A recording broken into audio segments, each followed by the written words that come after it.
G'day guys, and welcome back to Total War Warhammer 2. At the time of recording this, the Queen the Crone DLC came out a few hours ago. So I've had a little bit of a sticky beak at them, and I thought I'd just run you through everything that's changed, the new legendary lords, what they can do, where they start in both Mortal Empires and in the Vortex campaign. And we'll take a look at the new abilities for both Throg and Wulfric, because they're now available in your Mortal Empires if you have the Norska DLC for Warhammer 1.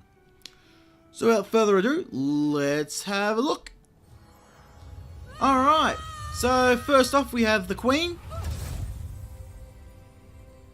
And she has the abilities of, basically when Ultron is held solely by High Elves, she gets bonuses. If it's not held by High Elves, she gets penalties. Pretty straightforward there. So you want to be uniting Ultron and making sure that only High Elves are on there. You got +2 capacity for Handmaidens as a hero. And your right Ivishka is reduced in cost by 75%. So instead of costing 2,000, it now only costs 500 gold. Adariel leaves a lingering bonuses on regions she visits. So if you visit a town in the province, that province is going to get certain bonuses for a short amount of time. I think it's 9 turns. She also buffs the damage of Sisters of Avalon's missiles and handmaidens in her army. So, in the Eye of the Vortex campaign, she's going to receive a unit of Sisters of Avalon and a unit of Treekin.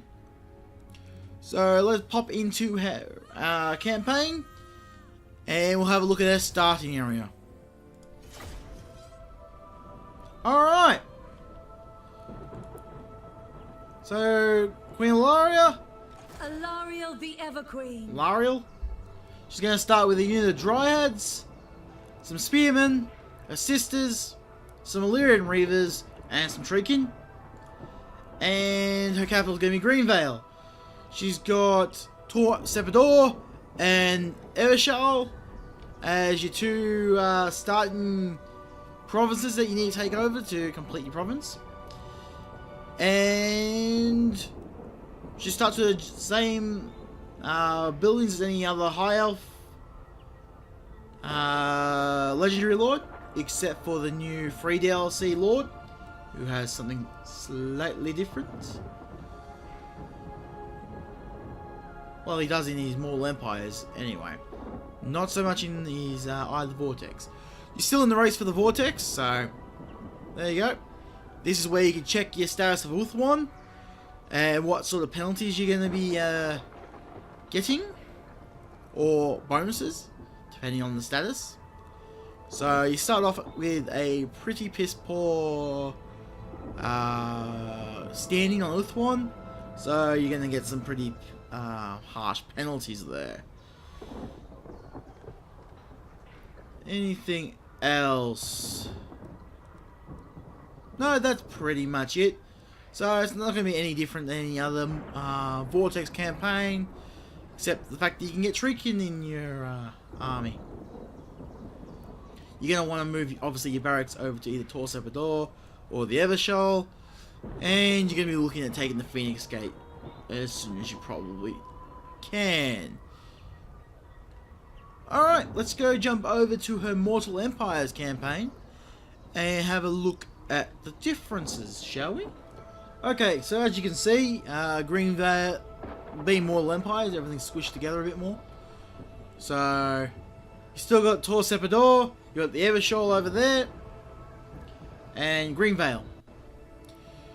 You're still got your Handmaiden over here, and objective-wise, you destroy the Scourge of Cain, Norska, Hellebron, and Wintertooth. Pretty straightforward there. So, yeah. And you gotta make sure Archaon isn't a wounded state. Pretty straightforward. Nothing too extravagant.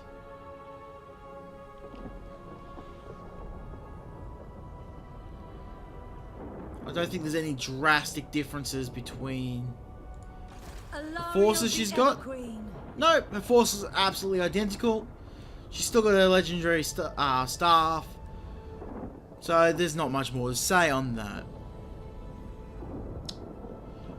So let's have a look at Hellebrand now, shall we? With me. Alright. Hellebrand.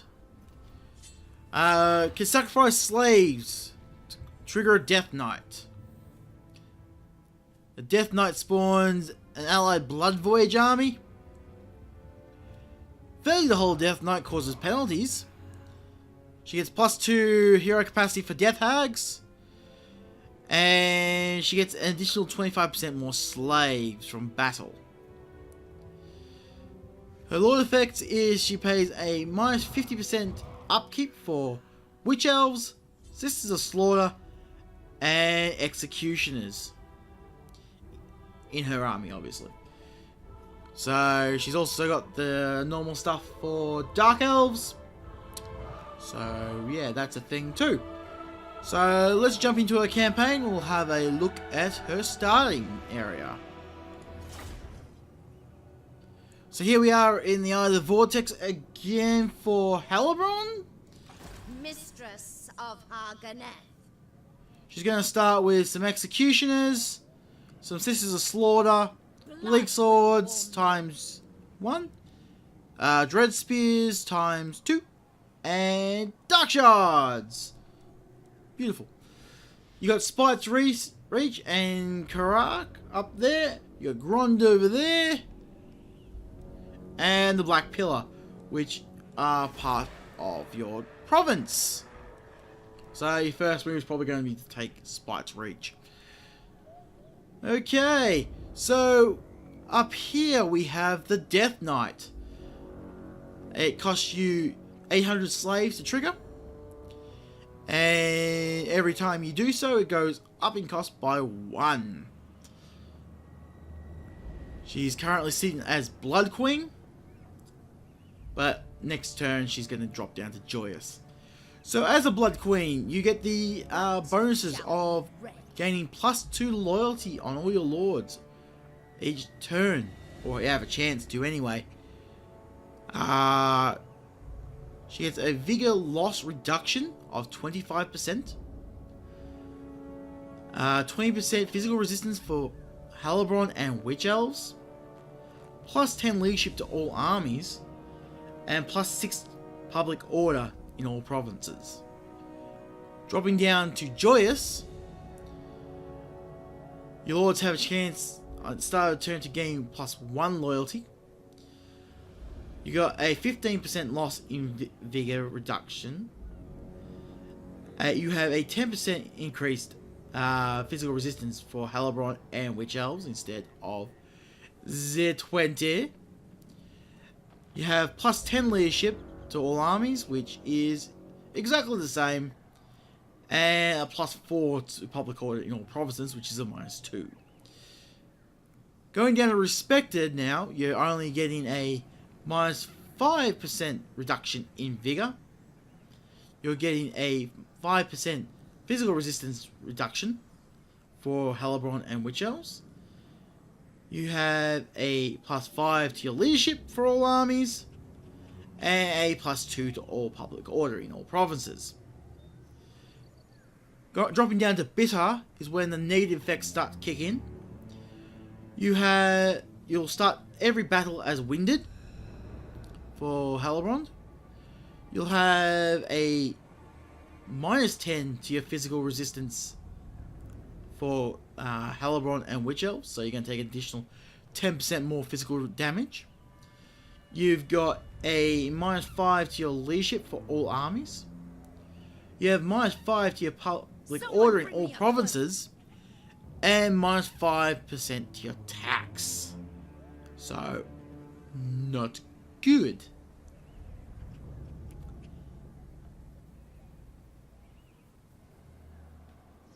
And down in the lowest bracket of the Crone, she's going to start every battle as very tired. You're going to take an additional 20% more damage from physical attacks, as well as Witch Elves will as well. Your leadership is going to be down by 10 for all armies. Public order is -10 in all provinces. And your tax rate is going to be dropped by 10% for all provinces. So, pretty nasty side effects. Now, the downside to triggering a Death Knight is going to be you lose 800 slaves. And of course, as Dark Elves, your income is heavily dependent on your slave count. So your income is going to take a dive every time you trigger a Death Knight. Fun. Now, she does have objectives that obviously you win the Vortex victory, but there is a way to reduce the problems of a Death Knight, which I am not sure where they are.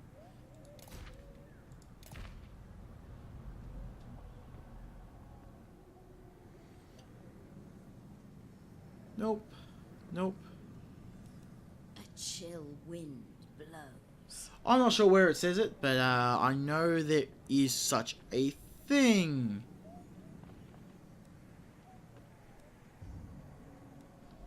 Anyway. So, you're going to start, obviously, at Haganeth. You've got Nagaron just over here. So, early confederation with Malekith would be a pretty positive thing to have two legendary lords pretty early on. You can't, well, I suppose you probably could in the Vortex campaign, but in Mortal Empires, you cannot confederate with Marathi because they hate each other's guts. And one of your objectives for the campaign is to kill her. Great. Other than that, that's pretty much it. Blood Queen of Haganeth. So let's pop over to her Mortal Empires campaign, and we'll take a different look at the map and her starting location, which is only slightly different. Okie dokie, as you can see, we still start at Haganeth. We still have a Death Hag. And Spite Reach is just up here. With Grond over here. And Karak over here. And there's the Black Pillar. Still got Malekith. And all that sort of good jazz. So, yeah, your starting units are pretty much identical. So, 2 Dread Spears, 1 Dark Shard, 1 Bleak Sword, 1 Sister of Slaughter, and the Executionist plus Halbron. Haganeth doesn't change at all. You still got 4 territories. You've got your barracks. And you can still build all your legendary pits of fiery pits of sacrifice and the Hellborn Palace. And you still got the Sword of Cain over there. So yeah, your Death Knight's still up there, you still got your same amount of income, and you still start as a Blood Queen. So not much difference in all of that. Alright. So, that concludes our look at the 2 new lords you get with the Queen and the Crone DLC. And their starts in both Mortal Empires and the Eye of the Vortex campaign. You're going to have... actually, we should probably have a look at the objectives. So, you go maintain control of provinces, 17 of them, through either alliances or military factions. There we go. You got to destroy all these factions. So, Norsca, Britannia, Grond, Avalon, which is the Queen of High Elves, Nagaroth, which is the faction we're going to be checking out very, very shortly, and probably my favourite faction that's come with this new set of releases, and the Cult of Pleasure. So you cannot confederate with Morathi, because I'm pretty sure Confederation does not count as destroyed. So, hey, correct me in the comments below if I'm wrong on that, because that would be rather interesting considering they both hate each other. Chill wind blows. Right, so let's jump back to the campaign select menu, and we'll take a look at the free faction that you can now get. To go serve the Shadow King. Alright, so now we've got the Shadow King of Nagaroth. His suitable climate is the Wastelands. Eliminating characters that are marked for death grants you various rewards. They last for about 20 turns-ish, depending on the target. Global recruitment duration is reduced by 1 for all units. And they get an additional 10% campaign movement range for all armies. So, very, very nice. Lord effects is he's going to have a minus 50% upkeep for Shadow Walker units in the Lord army. And he has a 25% additional ambush chance. So this could be really, really good.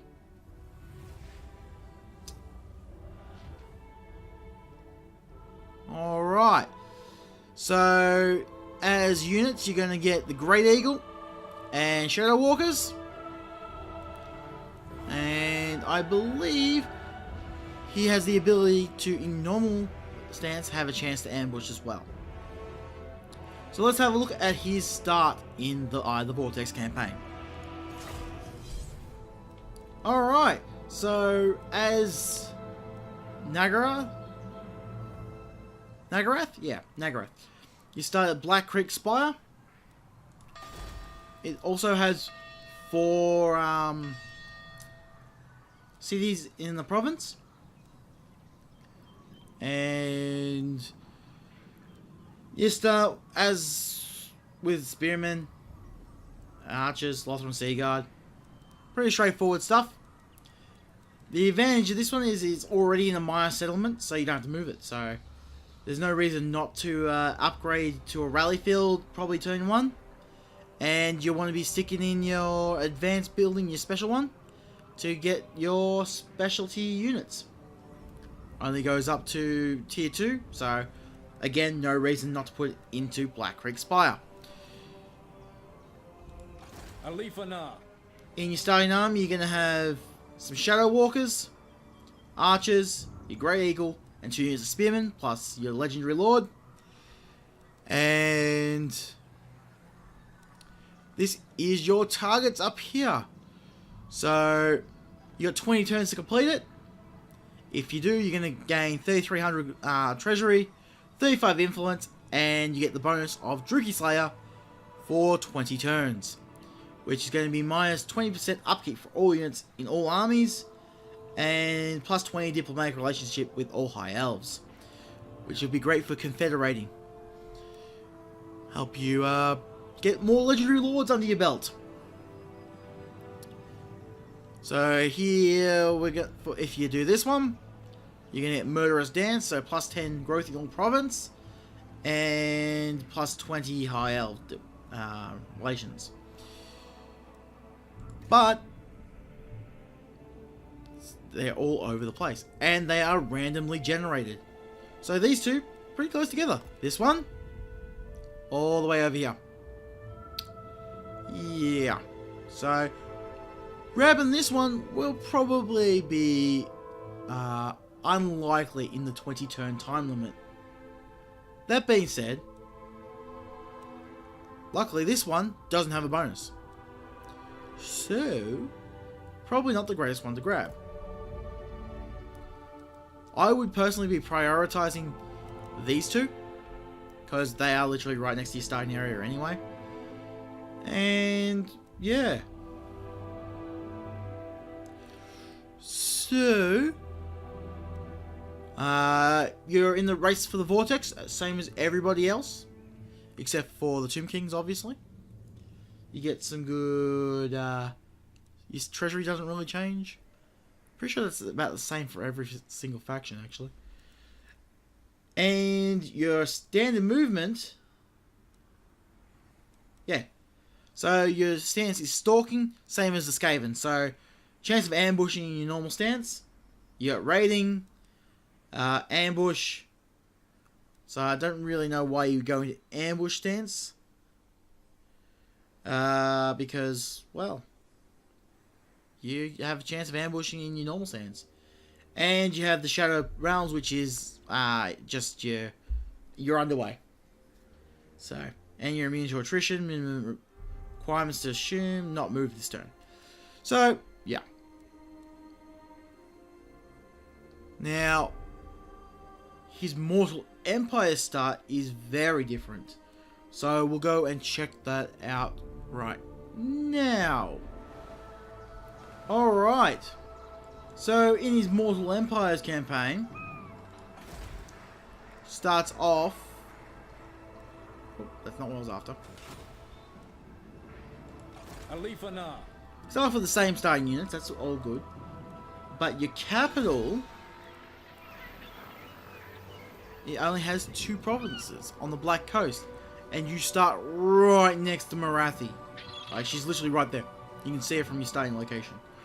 So, that's going to lead to some fairly early confrontations. You can probably take her out pretty quickly. If you really want to push it. You still have your targets up the top. But you don't have your standard barracks. You start with your specialty barracks. At tier 2. So you are going to need to move that over to Bleak Hold Fortress.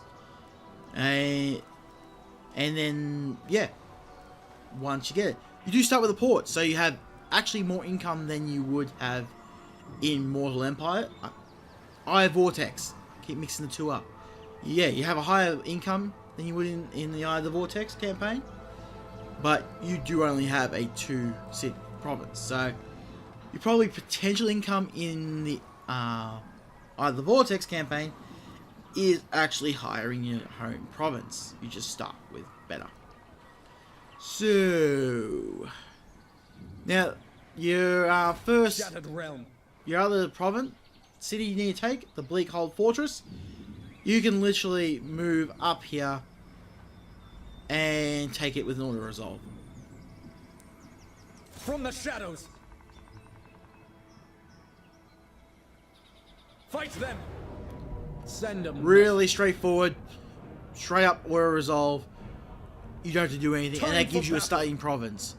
So that's all good. Back to shadow. My So we'll forces just break the advance. siege there. We're not actually going to do it. But yeah. So to start off with, you actually cannot recruit. Well, I can't show you that now because I moved. But you actually can't recruit normal stuff. So you want to be taking Bleak Hold Fortress before, and then you'll be able straight away. And then you can start recruiting archers and your spearmen as per normal. So yeah. Personally, I think his campaign is the more interesting out of the 3 of them. Just because of the additional flexibility he has and the different, like the assassination targets, I think are quite interesting. So it's going to be worth having extra agents all over the map to go and hit those targets before your timer is up. So that's really, really good. Alright, let's go have a quick look at both Wulfric and Throg. Their starting positions have not changed in Mortal Empires compared to Warhammer 1. So we don't have to worry about booting up their campaigns to have a look at that. It's all the same. But I thought I'd just have a little quick sticky beat because they are now available in Mortal Empires. My challenge? Undeniable. Alright, so Wulfric the Wanderer. He gets plus 15 melee attack for all mammoth units. And he has a 10% reduction for the upkeep of all marauder units. Lord effect, he has siege attacker. So I think that's holdout time -1 for sieges.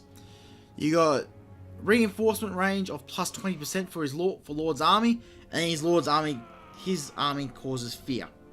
He's going to start with some berserkers, skin wolves, and some ice wolf chariots. Looking over at Throg, he's going to have physical resistance up by 10% for Norse controls and ice trolls, and upkeep is down by 15% for the same units of Norse controls and ice trolls. He too has siege attacker, and he has +1 public order in his local province. His army is immune to attrition, and local province is +2 chaos corruption. He's going to start with some Norse controls, some ice trolls, and some warhounds. So all up, in my personal opinion, I reckon if you enjoyed the base game and the current expansions for Total War Warhammer 2, you're going to want to get the Queen of the Crone DLC. And of course, if you've already got Norsca, then that's an added bonus.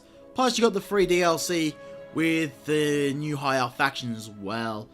So, all up, I reckon there's quite a few hours of new gameplay to explore and enjoy. A couple of new campaigns to play on both Mortal Empires and the Eye of the Vortex.